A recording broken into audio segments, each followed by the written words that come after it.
और बड़ी खबर इस वक्त की आपको बता दें, महाराष्ट्र में धमकी कांड, वसूली कांड, वाजे कांड, तमाम कांड को लेकर सियासत के शोले दहक रहे हैं। जी हां, आपको बता दें कि अब फडणवीस का आरोप है कि कल पवार ने देशमुख को बचाने में ताकत तो झोंकी, लेकिन उनके दावे गलत थे। जी हां, फडणवीस आज दिल्ली आकर गृह सचिव से मुलाकात करेंगे। साथ ही पुलिस में ट्रांसफर पोस्टिंग में आला अफसरों और मंत्रियों तक के घपले का मसला उछाला। सुनिए फडणवीस ने क्या कहा और कल पवार ने क्या कहा था।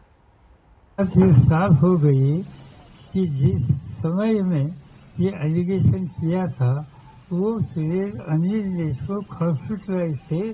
ये बात साफ होने के बाद ऐसे जो कुछ डिमांड है, इस डिमांड को कोई ताकत नहीं रही। सबसे शायद मुझे हमारा भाग्य है कि उन्होंने मैं इस्तीफा ऐसे नहीं कहा। उन्होंने जो कहा ये हाफ सच है, ये बात करेक्ट नहीं। जो इन्फॉर्मेशन मेरे पास कल थी मैंने दी। ट्वीट्स पवार साहब के हैंडल से हुए हैं, उन ट्वीट्स में यह दिखाई पड़ता है कि मानो गृह मंत्री जी ये नागपुर में होम क्वारंटीन थे। सबसे पहली बात तो यह है कि आप में से कई लोगों ने देखा भी है, कुछ ने बताया भी है, ये माननीय गृह मंत्री जी का मैनिफेस्ट है। 15 तारीख को एक प्राइवेट जेट से वे मुंबई आ गए थे। उससे पहले उन्होंने प्रेस की, उस प्रेस का वीडियो तो कल ही मैंने जारी कर दिया था। मला कोविड झाल्यामुळे मी नागपूरच्या अलेक्सिस हॉस्पिटलला 5 फेब्रुवारी ते 15 फेब्रुवारीच्या दरम्यान त्या हॉस्पिटलमध्ये ऍडमिट होतो। 15 फरवरीला माझा त्या हॉस्पिटलमधून डिस्चार्ज झाला। डिस्चार्ज होत असताना मी हॉस्पिटलच्या बाहेर पडत असताना हॉस्पिटलच्या गेटवर अनेक पत्रकार त्या ठिकाणी उभे होते। त्यांना काही मला प्रश्न विचारायचे होते आणि काही पत्रकारांची उत्तर देऊन लगेच गाडीत बसून होम क्वारंटाइन झालो। ते 15 फेब्रुवारी ते 27 फेब्रुवारी पर्यंत मी होम क्वारंटाइन होतो। उनके मुंह से कल गलत बातें कहलवाई है और जो प्रोटेक्ट करने का प्रयास ये कल किया गया, मुझे ऐसा लगता है कि वो पूरे तरीके से कंप्लीट एक्सपोज हुआ है। और मेरा मानना यह है कि 15 से 27 इस बीच गृह मंत्री जी जो होम क्वारंटाइन थे वो आइसोलेशन में नहीं थे। कई लोग उनको मिले हैं, कई अधिकारी उनको मिले हैं और जिसके बारे में जानकारी अगर हासिल करनी है तो बहुत आसान है। सबसे महत्व की बात इसमें यह है कि जो परमवीर सिंह इन्होंने पत्र लिखा है, आप सभी ने, मैंने कल भी उसको ट्वीट भी किया था।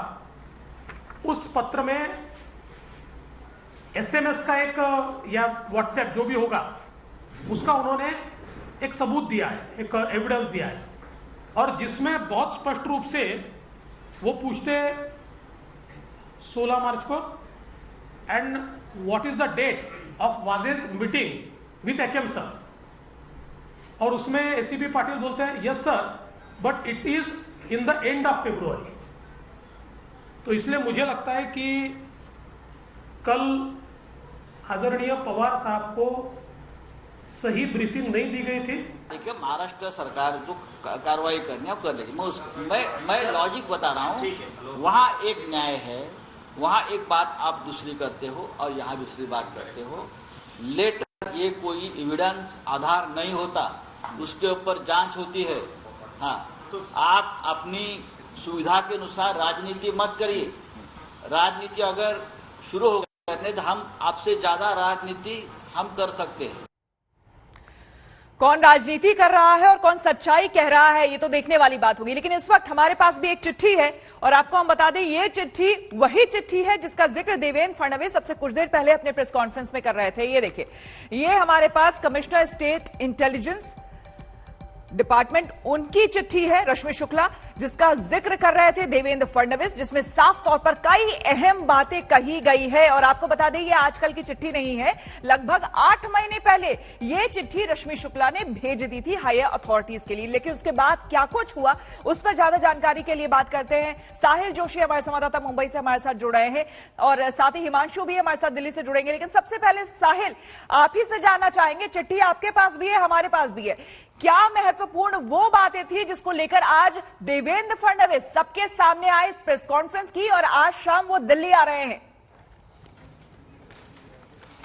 देखिए, दरअसल ये बात तब निकली जब एक रिपोर्ट की बात हुई। देवेंद्र फडणवीस ने जो परसों प्रेस कॉन्फ्रेंस की थी उस पर उन्होंने आरोप लगाया था कि महाराष्ट्र के director general of police Subodh Jaiswal ने एक चिट्ठी लिखी थी एडिशनल चीफ सेक्रेटरी होम को, और उसमें उन्होंने कहा था कि रश्मि शुक्ला जो कमिश्नर है महाराष्ट्र स्टेट इंटेलिजेंस डिपार्टमेंट की, उन्होंने जो कुछ फोन टैपिंग किए हुए हैं और उस फोन टैपिंग से यह पता चलता है कि कुछ ब्रोकर्स, चिट्ठी में जिसका जिक्र किया गया है, कुछ दलाल महाराष्ट्र सरकार की तरफ से जो होम डिपार्टमेंट में पोस्टिंग्स होती है आईपीएस अधिकारियों से लेकर नीचे इंस्पेक्टर लेवल तक, उनकी पोस्टिंग्स में ये ब्रोकर दलाली खा रहे हैं और इनका संपर्क कहीं ना कहीं पॉलिटिकल नेक्सस से हो सकता है। तो उसकी जांच जो है वो काफी डैमेजिंग है और उस रिपोर्ट पर आगे की कार्रवाई की जाए, इस तरीके की चिट्ठी लिखी थी। वो चिट्ठी रश्मि शुक्ला जो उस वक्त महाराष्ट्र राज्य की इंटेलिजेंस कमिश्नर थी, इंटेलिजेंस डिपार्टमेंट की, उन्होंने 25 अगस्त 2020 को ये चिट्ठी दरअसल यहां पर लिखी थी। रश्मि शुक्ला पहले पुणे कमिश्नर भी रह चुकी है, जहां पर उन्होंने भीमा कोरेगांव का प्रोब कराया था। ये चिट्ठी उन्होंने लिखी थी 25 अगस्त 2020 को, और उसके कुछ एक्सर्ट्स मैं एक्चुअली पढ़ना चाहूंगा। उस चिट्ठी में, ये चिट्ठी उन्होंने लिखी थी डीजी सुबोध जायसवाल को, और इस चिट्ठी में उन्होंने लिखा है कि consequently upon review of the gathered data, मतलब जो फोन टैपिंग हुआ था उसका जो डेटा उनके पास है, वो डेटा का रिव्यू करने के बाद उनको समझ में आया है that significant merit in these allegations, जो एलिगेशंस है कि पोस्टिंग्स और ट्रांसफर्स में कुछ दलाल बिचौलिए के तौर पर काम कर रहे हैं और वो पैसे कमा रहे हैं, उस पे कुछ तथ्य दिखाई दिए हैं। आगे वो लिखती है, it has been discovered that aforementioned brokers are in close contact and embroiled in these negotiations with several influential and the police officers ranging from inspectors to several high-ranking IPS officers are in contact with such undesirable individuals। यानी कुछ उच्च पदस्थ लोगों के साथ में इन brokers का संपर्क है और इंस्पेक्टर लेवल के लोगों से लेकर वरिष्ठ आईपीएस अधिकारियों तक उनके संपर्क है और उनमें बिचौलियों का वो काम कर रहे हैं। आखिर में वो लिखती है कि it is recommended that a high level inquiry is undertaken and strict measures are taken against all stakeholders engaging in this activity. It is also recommended that this is immediately brought to the notice of Honorable Chief Minister of Maharashtra, as this casts sincere aspersions against the credibility and functioning of the government। मतलब उनका ये कहना है कि इस पूरे जानकारी पर हाई लेवल इंक्वायरी होनी चाहिए और ये बात महाराष्ट्र के मुख्यमंत्री उद्धव ठाकरे के पास ये जानी चाहिए। उसके दूसरे ही दिन यानी 26 अगस्त 2020 को director general of police Subodh Jaiswal, जो ये चिट्ठी है, सुबोध जायसवाल ने महाराष्ट्र के एडिशनल चीफ सेक्रेटरी होम, उस वक्त सीताराम कुंटे ये थे, अब वो महाराष्ट्र के चीफ सेक्रेटरी है, उनको एक चिट्ठी लिखी और उन्होंने कहा उसमें कि report has been received from the commissioner SID state intelligence department with regard to transfer of police officers. It is a serious matter and necessitates urgent action by the state government। यानी महाराष्ट्र के director general of police उनको लिख रहे थे कि ये matter काफी गंभीर है और इस पर तुरंत कार्रवाई होनी चाहिए। उसके बावजूद भी, मतलब अगस्त से लेकर अभी मार्च 2021 चल रहा है, ये अगस्त 2020 का खत है, आज मार्च 2021 चल रहा है, करीब 6 से 7 महीने बीत चुके हैं। इस पूरे मामले पर कोई कार्रवाई नहीं की गई है। देवेंद्र फडणवीस का यह भी आरोप है कि उस रिपोर्ट में जिन आईपीएस अधिकारियों के या जिन अधिकारियों के नाम थे, उन सभी लोगों को जो कहा गया था उसी तहत पोस्टिंग मिली है। यानी उनका यह कहना है कि यह साफ होता है कि कहीं ना कहीं पोस्टिंग्स और ट्रांसफर्स में पैसे कमाए गए हैं, ऐसा उनका आरोप है और इसकी जांच होनी चाहिए थी, ये उन्होंने कहा था। तो इसका मतलब ये कि सरकार की तरफ से कार्रवाई नहीं हुई, इसीलिए आप फडणवीस कह रहे हैं कि वो केंद्रीय होम सेक्रेटरी के पास जाएंगे और सारे सबूत और ये जो रिपोर्ट है ये उनके पास और ये साफ होता है, ये चिट्ठी अपने आप में बहुत बड़ा सबूत है, जो कि आपको हम बार बार आज तक ये दिखा रहा है। ये चिट्ठी रश्मि शुक्ला ने जो लिखी थी ये चिट्ठी, और साफ तौर पर इन्होंने ये चिट्ठी डायरेक्टर जनरल ऑफ पुलिस को लिखी थी 26 तारीख को, यानी कि नेक्स्ट डे ही रश्मि शुक्ला ने जब ये चिट्ठी लिखी उसके बाद वाले दिन ही डायरेक्टर जनरल ऑफ पुलिस ने इसे आगे बढ़ाया था और इस पर कार्रवाई की बात की थी। कहा था कि ये बहुत गंभीर मसला है, लेकिन उसके बावजूद सबसे बड़ा सवाल कि इस पर कोई कार्रवाई नहीं हुई और चुप्पी साध ली गई। कौन लोग इसमें शामिल थे, आपको सुनवाते हैं कि देवेंद्र फडणवीस ने आज इस चिट्ठी का जिक्र जब किया तो क्या कुछ कहा। आश्चर्य की बात यह हुई कि मुख्यमंत्री जी के यहां से वो रिपोर्ट गृह मंत्री जी के यहां चली गई और उसके बाद इसके ऊपर कार्रवाई होना दूर, कार्रवाई किस पर हुई? कार्रवाई हुई कमिश्नर इंटेलिजेंस पे। कैसे हुई? तो पहले कमिश्नर इंटेलिजेंस को वो सीनियर मोस्ट थी, डीजी का उनका प्रमोशन था, उनका डीजी का प्रमोशन रोक दिया गया और उनके नीचे वालों को एडवांस प्रमोशन दिया गया। उसके बाद चूंकि उनका रिकॉर्ड इम्पेकेबल था, सारे उनके सीआर बिल्कुल अच्छे थे, तो उसके चलते उनको प्रमोशन देना ही पड़ा। तो उनको प्रमोशन ऐसी जगह दिया, डीजी सिविल डिफेंस, जो पोस्ट के अस्तित्व में नहीं है।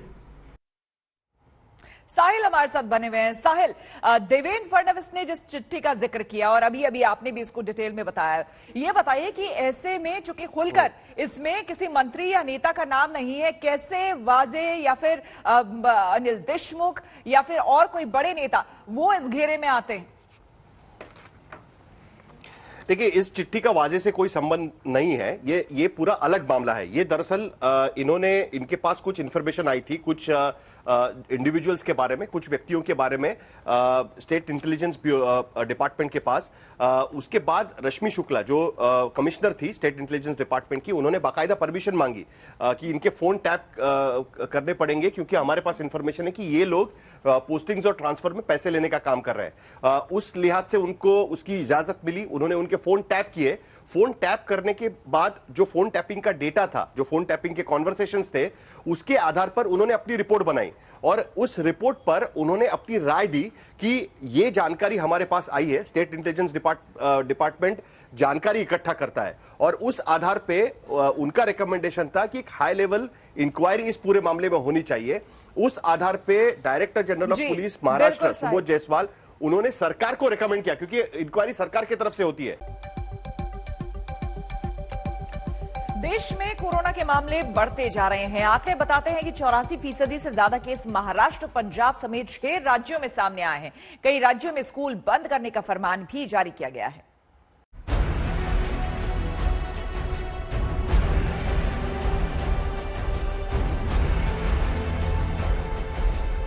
महाराष्ट्र में लॉकडाउन और रैपिड एंटीजन टेस्ट जैसी सख्ती शुरू हो गई है।